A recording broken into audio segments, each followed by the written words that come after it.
आज खड्ड्यानं पुन्हा एक बळी घेतलेला आहे। शहापुरात एका अग्निशमन दलाच्या जवानाचा खड्ड्यामधून पडून मृत्यू झालेला आहे। मुंबई नाशिक महामार्गावर ही घटना घडली आहे। पारंगी नदीच्या पुलावर हा अपघात घडला। कामावर जात असताना कारमध्ये दुचाकी आदळल्यामुळे अपघात झाला। दुचाकी डिव्हायडरला आदळल्यामुळे ते गंभीर जखमी झाले। दरम्यान उपचारादरम्यान त्यांचा मृत्यू झालेला आहे।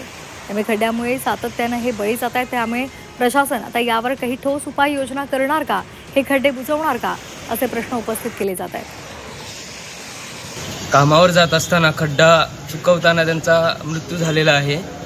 आणि तुम्ही जर आमच्या शहापूरमध्ये रस्त्याची अवस्था बघितली तर खूप दयनीय अवस्था झालेली आहे आणि खूप निकृष्ट दर्जाचं असं काम रस्त्यावर तुम्हाला बघायला मिळेल। मोठे मोठे खड्डे झालेले आहेत आणि असे किती अजून सरकार बळी घेईल याचा विचार करावा। ह्या आघातात सरकारने त्याला काहीतरी आपला या 9 महिन्याच्या 2 मुली आहेत, या मुलींना सहकार्य करावा आणि प्रमुख म्हणून तोच आपला ठाण्याला दुधीवर जात असताना नाशिक बॉम्बई ह्या हवेच्या ठिकाणी असे मोठे खड्डे पडलेले आहेत।